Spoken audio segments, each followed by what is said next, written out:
Hello दोस्तों, कैसे हैं आप सब। उम्मीद करता हूं आप सब मज़े में होंगे। दोस्तों आज के ये वीडियो स्पेशली उन लोगों के लिए है जो इंडियन हैं और गल्फ़ कंट्रीज़ में रहते हैं। दोस्तों जैसा कि आप सभी को मालूम है, अभी कोरोना का समय चल रहा है और इंडिया सहित पूरे गल्फ़ कंट्रीज़ में लॉकडाउन चल रहा है, जिससे सभी इंटरनेशनल फ़्लाइट्स बंद हैं, सभी इंटरनेशनल एयरपोर्ट लगभग बंद हैं। ऐसे में दोस्तों जो भी हमारे इंडियंस भाई गल्फ़ कंट्रीज़ में रहते हैं, जो यहाँ पर फंस गए हैं, उनके लिए हमारी इंडियन गवर्नमेंट ने एक मिशन शुरू किया है, वंदे भारत मिशन। तो इसके 2 फेज़ दोस्तों अभी कंप्लीट हो चुके हैं। अभी इस जून महीने में उसका तीसरा फेज़ शुरू हो गया है, उसकी पूरी डिटेल्स आ गई है। तो आज की इस वीडियो में दोस्तों मैं आपको बताऊंगा कि अगर आप किसी भी गल्फ़ कंट्रीज़ में रहते हैं और आप इस समय छुट्टी जाना चाहते हैं, आप फंस गए हैं, आप इंडिया वापस जाना चाहते हैं, तो ऐसे में दोस्तों आपको क्या करना होगा। तो ऐसे में दोस्तों आप सिर्फ वंदे भारत मिशन के तहत ही इंडिया वापस जा सकते हैं। इसके लिए दोस्तों आपको क्या करना होगा, आप जिस भी कंट्री में रहते हैं उस कंट्री में इंडियन एम्बेसी की वेबसाइट पर जाएंगे। वहाँ पर आपको एक फॉर्म मिलेगा, उस फॉर्म को आपको फिल करना होगा, फिल करके उसे सबमिट कर देना होगा। उसके बाद फिर इंडियन एम्बेसी की तरफ से आपको कॉल आएगी, उसके बाद फिर आपको इंडिया वापस ले जाया जा सकेगा। तो आज की इस वीडियो में दोस्तों मैं आपको सऊदी अरबिया के अंदर इंडियन एम्बेसी के फॉर्म को कैसे फिलअप करना है, कैसे रजिस्टर करना है, इसके बारे में बताने वाला हूँ। सभी कंट्रीज में दोस्तों इंडियन एम्बेसी का फॉर्म लगभग सेम है। अगर आप इस वीडियो को पूरा देख लेते हैं तो आप दुनिया के किसी भी देश में रहेंगे, आप इंडियन एम्बेसी के फॉर्म को फिलअप कर सकते हैं, रजिस्टर कर सकते हैं, आपको कोई भी प्रॉब्लम नहीं आएगी।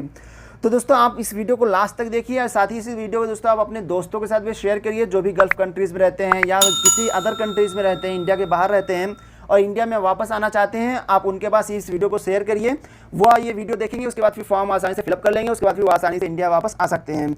तो चलिए दोस्तों आपका ज़्यादा वक्त ना लेते हो, फटाक से हम देख लेते हैं कि कैसे हमें इस फॉर्म को फिलअप करना है।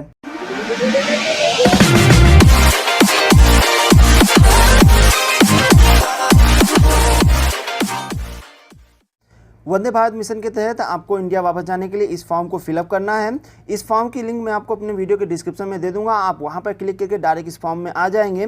यहां पर आने के बाद दोस्तों इसमें आपको कुछ जानकारियां फिलअप करनी है, जो मैं आपको स्टेप बाय स्टेप करके बता देता हूं। यहाँ पर दोस्तों इस फॉर्म के अंदर सबसे पहले आपको अपना फुल नेम डालना है। नाम दोस्तों जो आपके पासपोर्ट पर लिखा होगा सेम वही नाम आप यहाँ पे डालेंगे। इसके नीचे यहाँ पर दोस्तों आपको अपनी एज डाल देनी है। एज भी दोस्तों आप पासपोर्ट के अकॉर्डिंग ही डालिए, पासपोर्ट पे अपनी डेट ऑफ बर्थ देख लीजिए, उसके अकॉर्डिंग जो भी आपकी एज बनती है वो आपकी एज यहाँ पर डाल दीजिए। यहाँ पर आपको अपना जेंडर चूज़ कर लेना है, आप मेल हैं फीमेल हैं। अगर आप मेल हैं तो मेल के ऊपर क्लिक कर देंगे। यहाँ पर आपको अपना पासपोर्ट नंबर डाल देना है, पासपोर्ट नंबर आपको पासपोर्ट के ऊपर मिल जाएगा, आप वो नंबर यहाँ पर डाल दीजिए।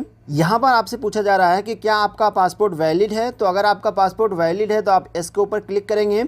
अगर आपके पासपोर्ट वैलिड नहीं है तो आप नो चूज़ करेंगे। यहाँ पर आपको पासपोर्ट की एक्सपायरी डेट पूछी जा रही है, तो ये भी आप पासपोर्ट से चेक कर लीजिए, चेक करने के बाद फिर यहाँ पर डाल दीजिए। यहाँ पर आपसे पूछा जा रहा है कि आप एकामा होल्डर हैं, तो अगर आप एकामा होल्डर हैं तो आप यहाँ पर टिक कर देंगे। इसके नीचे है short term visit family visa, अगर आप फैमिली वीज़ा या शॉर्ट टर्म विजिट वीज़ा पे आए हैं तो आप इसको सिलेक्ट कर लेंगे। इसके नीचे बिजनेस वीज़ा के लिए दिया गया है, अगर आप बिजनेस वीज़ा पर सऊदी अरबिया में आए हैं तो ये सिलेक्ट कर लेंगे। देन इसके नीचे उम्रा वीज़ा के लिए दिया गया है, अगर आप उम्रा वीज़ा पे सऊदी अरबिया में आए हैं तो आप उम्रा वीज़ा चूज़ कर लेंगे। यहाँ पर आपको अपना इकामा नंबर डाल देना है। यहाँ पर आपसे पूछा जा रहा है कि आप सऊदी अरबिया के रहने वाले हैं, और अगर आप रहने वाले हैं तो क्या आपके पास एग्जिट वीज़ा है, तो अगर आपके पास एग्जिट वीज़ा है तो आप एस करेंगे, अगर आपके पास एग्जिट वीज़ा नहीं है तो आप नो करेंगे। यहाँ पर आपसे रीज़न पूछा जा रहा है कि आप किस रीज़न से सऊदी अरबिया से वापस जाना चाहते हैं। यहाँ पर आपके सामने कुछ रीज़न दिए गए हैं, आप इसे पढ़ लीजिए, उसके बाद फिर आपके अकॉर्डिंग चूज़ कर लीजिए। जैसे यहाँ पर सबसे पहला रीज़न दिया गया है facing deportation by Saudi government, मतलब आपको सऊदी गवर्नमेंट डिपोर्ट करना चाहती है, तो अगर आपका ये रीज़न है तो आप ये चूज़ करेंगे। इसके नीचे दिया गया है non permanent resident short term visa holder facing expiry of visa, मतलब आप परमानेंट यहाँ के रहने वाले नहीं हैं और आप शॉर्ट टर्म वीज़ा पर यहाँ आए थे, आपका वीज़ा एक्सपायर होने वाला है। अगर आपके साथ ऐसा कुछ है तो आप दूसरा वाला ऑप्शन सेलेक्ट करेंगे। इसके नीचे दिया गया है फेसिंग मेडिकल इमरजेंसी, मतलब आपकी कोई मेडिकल इमरजेंसी है, आपके कोई ट्रीटमेंट चल रहा है और उसकी दवा आपको यहाँ नहीं मिल पा रही है, तो आप ये वाला ऑप्शन चूज़ करेंगे। इसके नीचे प्रेग्नेंट वुमेन के लिए दिया गया है, आप इसका फॉर्म भर रहे हैं वो कोई प्रेग्नेंट वुमेन है तो आप ये चूज कर सकते हैं। इसके नीचे यहाँ पर है required to return to India due to death of family member, मतलब आप इंडिया में इसलिए जाना चाहते हैं क्योंकि आपके फैमिली मेंबर में किसी की डेथ हो गई है, अगर आपके साथ ऐसा कोई मसला है तो आप ये वाला चूज कर सकते हैं। इसके नीचे उम्रा के लिए दिया गया है, अगर आप उम्रा करने के लिए आए थे तो आप ये वाला चूज कर सकते हैं। इसके नीचे स्टूडेंट के लिए दिया गया है, अगर आप कोई स्टूडेंट है यहाँ पर पढ़ाई करने आए थे तो आप ये चूज कर सकते हैं।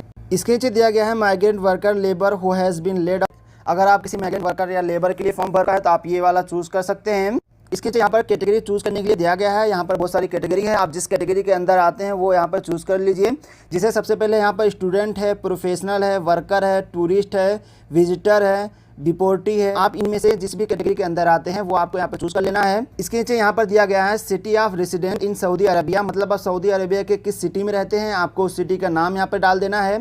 इसके नीचे यहाँ पर आपसे पूछा जा रहा है कि आपके नज़दीक कौन सा एयरपोर्ट पड़ता है। इसमें रियाद, जिद्दा एयरपोर्ट, दम्माम 3 एयरपोर्ट दिए गए हैं। आप जहाँ पर रहते हैं वहाँ से जो भी एयरपोर्ट नज़दीक आपके पड़ता है वो एयरपोर्ट आप यहाँ पे चूज़ कर लेंगे।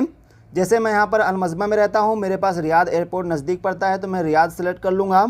इसके नीचे यहाँ पर आप इंडिया में किसी स्टेट के अंदर रहते हैं वो चूज़ करने के लिए दिया गया है। जस्ट आप चूज़ के ऊपर क्लिक करेंगे, इसके बाद फिर इंडिया के में जितने भी स्टेट हैं सबका नाम आ जाएगा। आप जिस स्टेट में रहते हैं वो स्टेट यहाँ से चूज़ कर लीजिए। इसके नीचे यहाँ पर इंडिया का फुल एड्रेस आपसे मांगा जा रहा है, तो आप इंडिया में जहाँ पर भी रहते हैं उसका फुल एड्रेस यहाँ पर डाल दीजिए।